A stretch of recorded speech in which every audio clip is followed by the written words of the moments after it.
Welcome back, everybody, and today we're going to finish up with Chapter 6 as we continue on in research design. Today we're going to be looking at some concepts that involve variables, unit analysis, and just taking a look at how variables interact and play a major role in how we do research. So let's go ahead and get started.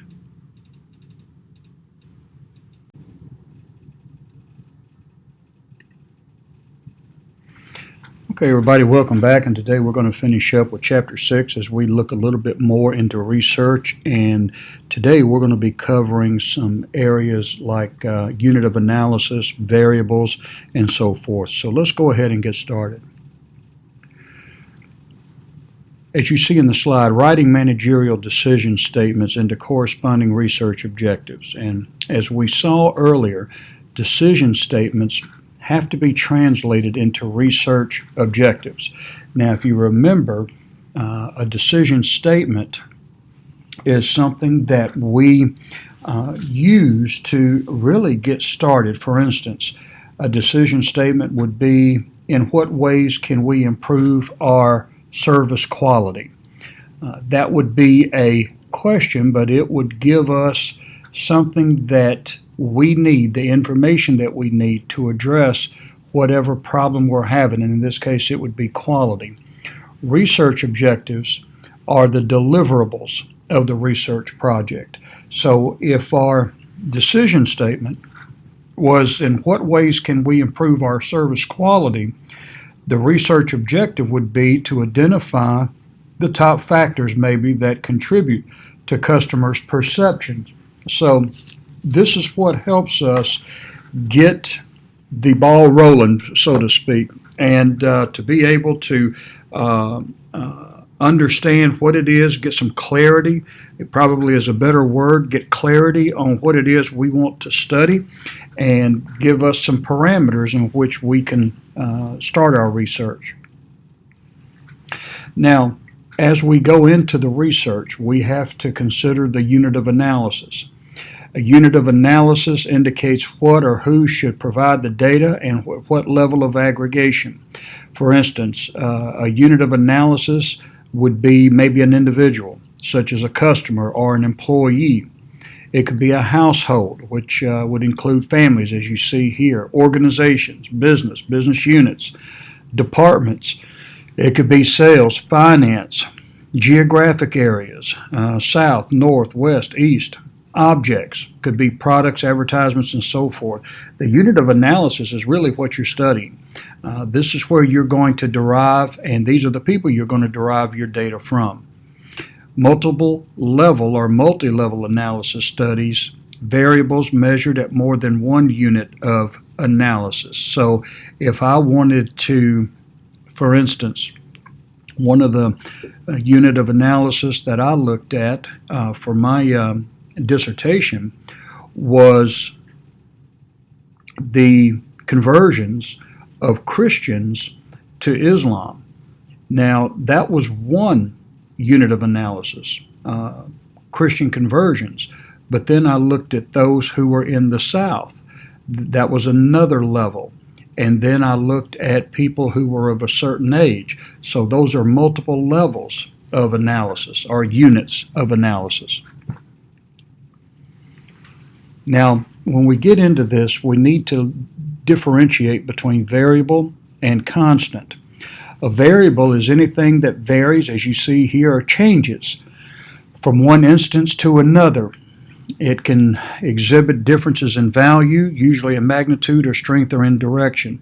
For instance, if I changed the heating or the air conditioner in a building, and I wanted to look at how people react with different temperature variations. The temperature would be a variable because I'm changing that. A constant, that's something that does not change, and it's not useful really in addressing research questions. For instance, if I wanted to look at temperature in a building, the temperature would be the variable, but the building would be a constant. It's going to stay. It's going to be fixed. There's nothing I can do about the building, but I can look at the temperature within the building. I couldn't care less really about the structure. What I'm looking at is temperature gradations or gradations. So a variable changes, a constant doesn't. Now there are other types of variables. Continuous variable. It can take on a range of quantitative values. That means we can assign numbers to it. How many people were upset when I raised the temperature?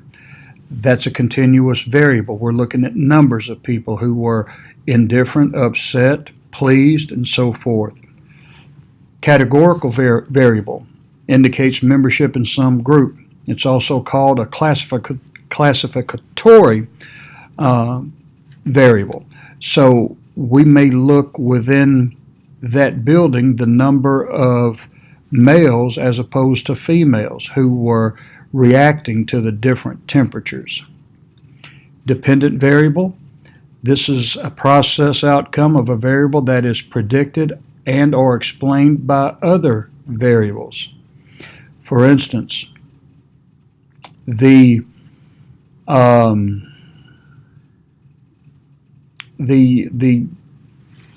reaction would be dependent upon the temperature. The independent variable is a variable that is expected to influence the dependent variable in some way. So perhaps we can take temperature. That's going to influence the dependent variable. So the independent variable will influence and cause a reaction or a response normally from the dependent variable. Now, writing research objectives and questions. What's a research question?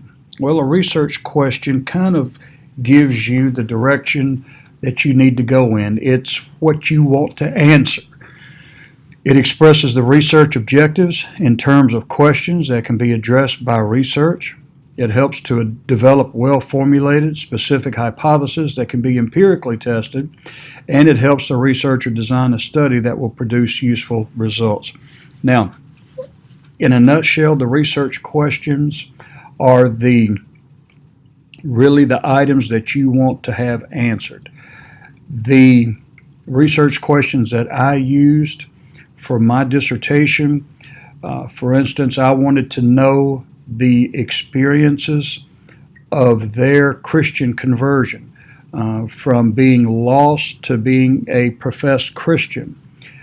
So I would put a question, research question 1, what were the experiences of professing Christians as they decided to become Christian?